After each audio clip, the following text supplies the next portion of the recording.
और इस वक्त की बड़ी खबर, एनसीबी ने 11 अक्टूबर तक आर्यन खान की कस्टडी मांगी है। ड्रग्स मामले में विदेशी लेन देन की भी खबरें हैं, ऐसा एनसीबी ने कोर्ट में कहा है। इस कारण से आर्यन खान की उसे कस्टडी चाहिए। 11 तारीख तक की कस्टडी नारकोटिक्स कंट्रोल ब्यूरो ने एनसीबी ने मांगी है। ड्रग्स सप्लायर के यहां छापे में मांगी है। ड्रग्स सप्लायर के यहां छापे में ड्रग्स बरामद हुई हैं। छापे में व्यावसायिक मात्रा में ड्रग्स बरामद हुई हैं। ड्रग्स मामले में जांच अब भी जारी है। एनसीबी ने जो बातें फिलहाल कोर्ट के सामने रखी हैं, ड्रग्स मामले में अंतर्राष्ट्रीय लेन देन भी हुआ है और बड़ी मात्रा में ड्रग्स मिली है।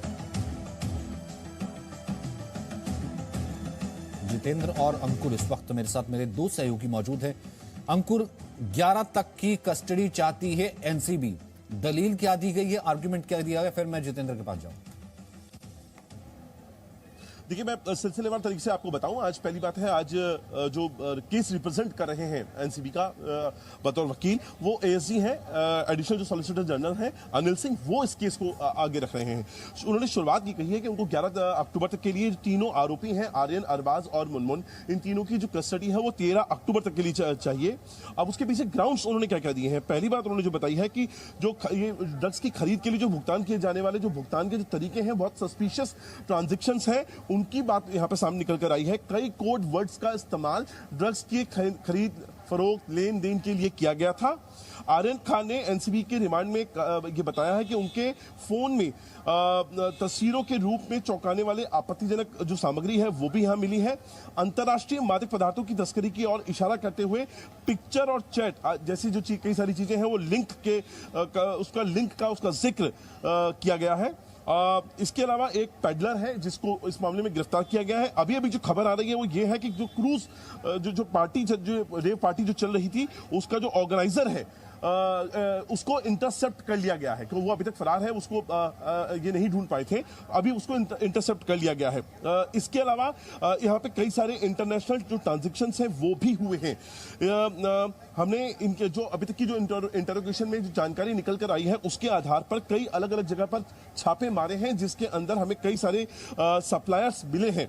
तकरीबन 5 ऐसे सप्लायर्स की बात यहाँ पर एनसीबी कर रही है, जिनके पास कॉमर्शियल क्वांटिटी में ड्रग्स की भी बरामद हुई है। जी ठीक है अंकुर, फिलहाल ये जो चीजें हैं, यानी कि फिलहाल जो इंटेरोगेशन और जो इन्वेस्टिगेशन दोनों चीजें चल रही हैं, उसके हिसाब से कहा गया कि 11 तक जो है वो कस्टडी चाहिए।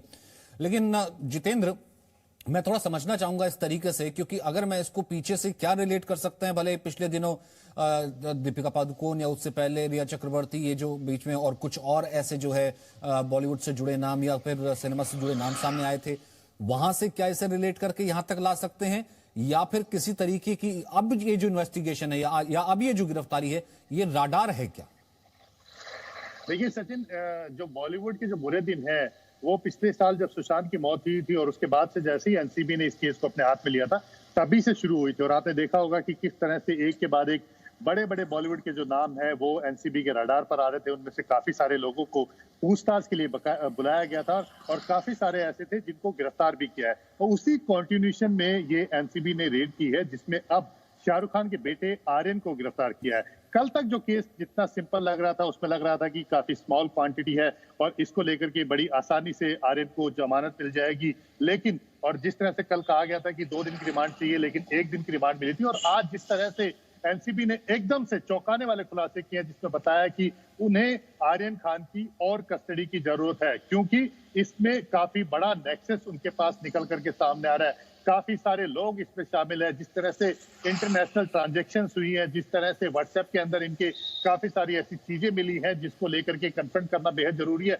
और इसके अलावा सचिन, सबसे बड़ी बात यह है कि आर्यन खान के ऊपर एनडीपीएस की एक्ट 27 लगाई थी, यानी कि 1 साल तक की सजा का जिसमें प्रावधान हो सकता है। वहीं बाकी जो 5 गिरफ्तार किए हैं, जो साथ में ही हिरासत में लिए गए थे, उनको गिरफ्तार किया, उनके ऊपर धारा 27A लगाई है, यानी कि कमर्शियल क्वांटिटी, यानी कि फाइनेंसिंग, यानी कि ट्रेडिंग, यानी कि कहीं ना कहीं जो तस्करी की जा रही थी और एक बड़े स्केल पर जो ये पूरा नेक्सस चल रहा था, वो सेक्शन उनके ऊपर लगाया गया। तो यानी कि जो कल तक बड़ा आसान केस लग रहा था, उसी में एनसीबी ने एकदम से यूटर्न लेते हुए बताया कि ये कितना बड़ा नेक्सस है जिसको वो अब अनर्थ करने जा रहे हैं। इसमें एक पैडलर को उन्होंने हिरासत में लिया है और इसके अलावा जो ऑर्गेनाइजर है उसके बारे में पता चल गया है एनसीबी को, उसको भी जल्दी हिरासत में लेकर के पूछताछ कर रही है। तो यानी कि अब ये नेक्सस जो है आने वाले दिनों में हम देख सकते हैं कि इसमें और भी चेन जो है एनसीबी इसमें खोलने वाली है।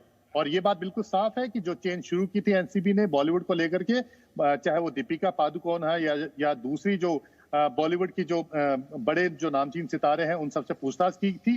तो आने वाले दिनों में हम देख सकते हैं कि हो सकता है कि इसमें दोबारा से वो केस जो है रिविजिट हो जाए, दोबारा से उनसे पूछताछ के लिए बुलाया जा सके अगर कोई कनेक्शन मिलता है, या फिर कोई नए चेहरे भी इसमें शामिल हो सकते हैं।